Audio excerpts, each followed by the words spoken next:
Salam saudaraku yang dikasihi Tuhan. Selamat bergemar bersama saya Dwi Soekarto SPD. Adapun gemar hari ini bacaannya terdapat dalam Kisah Rasul pasal 3. Demikian bunyi kebenaran firman Tuhan. Pada suatu hari menjelang waktu sembahyang, yaitu pukul 3 petang, naiklah Petrus dan Yohanes ke bait Allah. Di situ ada seorang laki-laki yang lumpuh sejak lahirnya, sehingga ia harus diusung. Tiap-tiap hari orang itu diletakkan dekat pintu gerbang bait Allah yang bernama Gerbang Indah untuk meminta sedekah kepada orang yang masuk ke dalam bait Allah. Ketika orang itu melihat bahwa Petrus dan Yohanes hendak masuk ke bait Allah, ia meminta sedekah. Mereka menatap dia dan Petrus berkata, "Lihatlah kepada kami." Lalu orang itu menatap mereka dengan harapan akan mendapat sesuatu dari mereka. Tetapi Petrus berkata, "Emas dan perak tidak ada padaku, tetapi apa yang kupunyai kuberikan kepadamu. Demi nama Yesus Kristus orang Nazaret itu, berjalanlah." Haleluya. Bapak, Ibu, dan saudaraku yang dikasihi Tuhan, orang Yahudi setiap hari akan melakukan ibadah atau sembahyang 3 kali, yaitu pagi hari jam 9, sore hari jam 3, dan malam hari setelah matahari terbenam. Adapun Petrus dan Yohanes pada saat itu sedang bersembahyang mengambil yang sore, yaitu yang jam 3. Dan Petrus melalui dalam menuju bait Allah melalui Gerbang Indah. Gerbang Indah adalah suatu gerbang menuju bait Allah di mana banyak sekali orang-orang Yahudi itu menyukai lewat di situ karena di samping dia beribadah, karena pemandangan orang Yahudi pada saat itu yaitu pada saat memberikan sedekah itu adalah memberikan nilai atau memberikan satu prestis bahwa dia adalah orang yang baik. Begitu juga dengan orang yang meminta-minta, yaitu para pengemis, dia dengan arif dan bijaksana akan ada di Gerbang Indah tersebut, yaitu agar orang-orang yang datang ke bait Allah itu melihat dia dan mereka berbelas kasihan dan memberikan sedekah kepada mereka. Pada saat itu Petrus dan Yohanes sedang menuju bait Allah tersebut dan dia melihat orang lumpuh sejak lahirnya. Ya, orang ini ayat keempat, mereka menatap dia dan Petrus berkata, "Lihatlah kepada kami."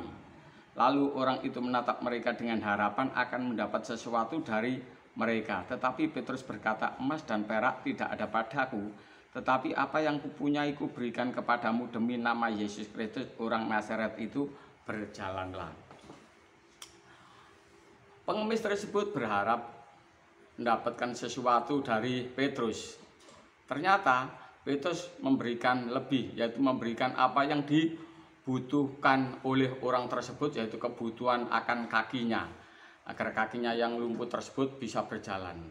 Bapak, Ibu, dan saudaraku yang dikasihi Tuhan, banyak sekali orang-orang percaya pada saat ini dia meminta sesuatu kepada Tuhan, tapi Tuhan memberikan jawaban.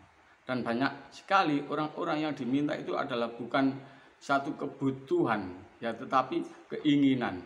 Tuhan menginginkan agar kita mengetahui apa yang menjadi kebutuhan kita yang sesungguhnya, kebutuhan kita yang mutlak di dalam hidup kita, yaitu suatu kekuatan untuk hormat dan kemuliaan nama Tuhan.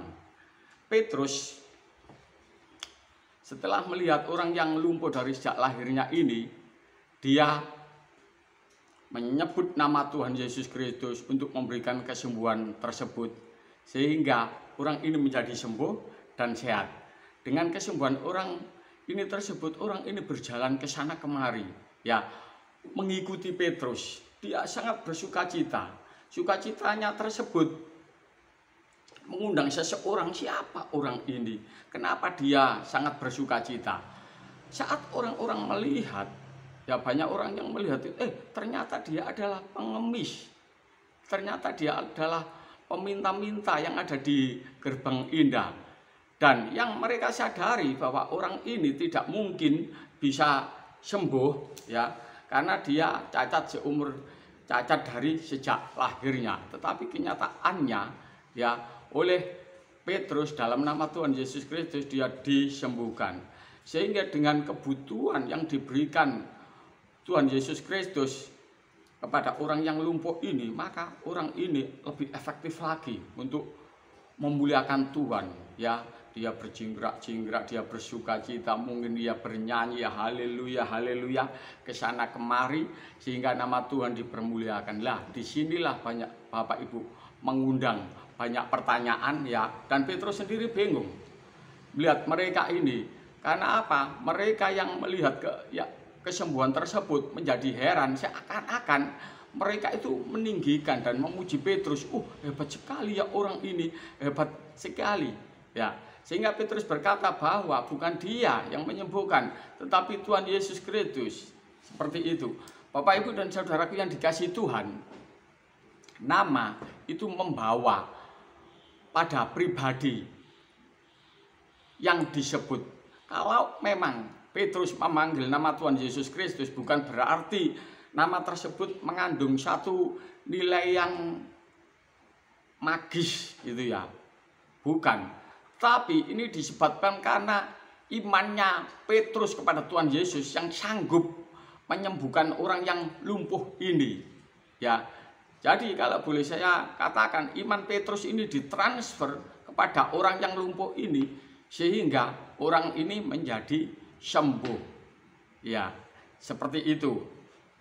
Sehingga pada saat itulah digunakan kesempatan itu digunakan oleh Petrus pada orang-orang yang keheranan pada saat itu mengenai nama Tuhan Yesus Kristus. Yang pertama adalah siapakah Tuhan Yesus Kristus itu disebutkan pada mereka. Yang kedua adalah Tuhan Yesus Kristus adalah pribadi yang engkau bunuh. Bagaimana orang Yahudi melakukan penolakan tersebut? Padahal bangsa Yahudi adalah satu bangsa umat pilihan Allah, di mana dia seharusnya mengerti Mesias tersebut, Mesias yang dijanjikan, Mesias yang dinubuatkan, ya, dinubuat oleh Musa, oleh Yesaya, oleh Yeremia, ya, Mazmur, Daud. Di sana juga menubuatkan tentang Yesus, tetapi kenyataannya bangsa Yahudi malah menolaknya. Dan bangsa Yahudi tidak menerima, bahkan di luar nalar sebagai manusia Bapak Ibu ya. Penolakan tersebut bukan didasarkan pada cuma mengusir yang ditolak, tetapi membunuhnya ya. Jadi dengan kebenaran firman Tuhan hari ini sangat luar biasa, mungkin membelalakan mata orang Yahudi. Oh, jadi Yesus yang datang sebagai Mesias tersebut dan kami membunuhnya. Seperti itu. Tetapi ya dengan kejadian tersebut bagaimana orang Yahudi mau menutup pergerakan Tuhan Yesus Kristus ini, malah dibuka lebar ya, ditunggang balikkan oleh para rasul, murid-murid Tuhan Yesus Kristus dengan kesaksiannya bahwa kami sendiri menyaksikan tentang kebangkitan Tuhan Yesus ini. Seperti itu. Ya, dengan kesaksian mereka tersebut ini banyak sekali orang yang bertobat, sebab jika bukan orang yang benar dia tidak bisa melakukan satu mujizat yang sangat luar biasa ini. Jadi di sini sangat luar biasa sekali ya. Nama Yesus itu mengungkapkan, membuka jalan bagi orang-orang Yahudi bahwa sebenarnya Mesias itu sudah datang. Ya. Petrus ingin membawa kepada bangsanya untuk bertobat, untuk menerima Tuhan Yesus sebagai Tuhan dan Juru Selamat. Dan kesembuhan ini merupakan tanda atau semeion yang cukup membuat mereka menuju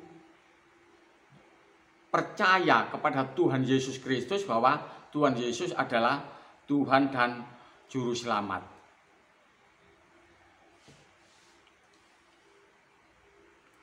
Ayat yang 16.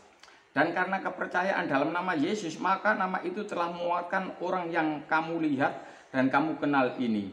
Dan kepercayaan itu telah memberi kesembuhan kepada orang ini di depan kamu semua. Jadi kesembuhan orang ini didasarkan kepada kepercayaan Tuhan Yesus Kristus. Mengapa?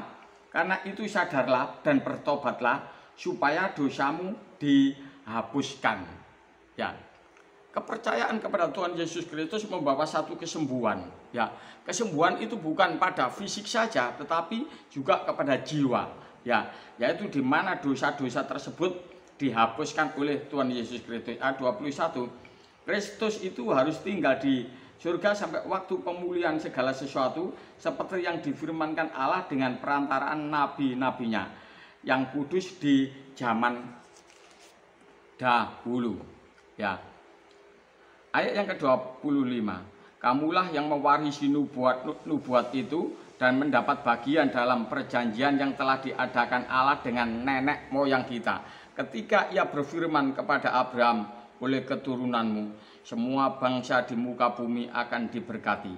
Dan bagi kamulah pertama-tama Allah membangkitkan hambanya dan mengutusnya kepada kamu, supaya ia memberkati kamu dengan memimpin kamu masing-masing kembali dari segala kejahatan. Haleluya. Jadi kebangkitan Tuhan Yesus Kristus ini ya yang diberitakan oleh Petrus. Petrus berharap bahwa orang-orang Yahudi boleh percaya kepadanya dan diselamatkan. Haleluya. Demikian Gemar, Tuhan Yesus memberkati. Saya akan mengakhiri dengan satu pujian Bapak Ibu. Pujian ini pasti memberkati kita semua. Haleluya.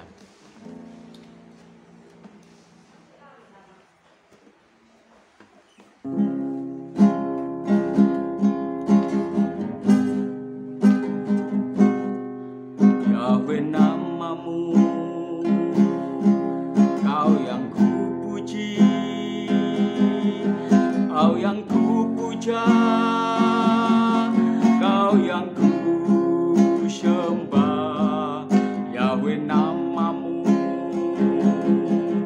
maha mulia, yang maha besar, tiada yang sama. Namamu kudus, kudus, kuduslah Tuhan dari kekal sampai kekal. Hanya Engkau Allah yang benar.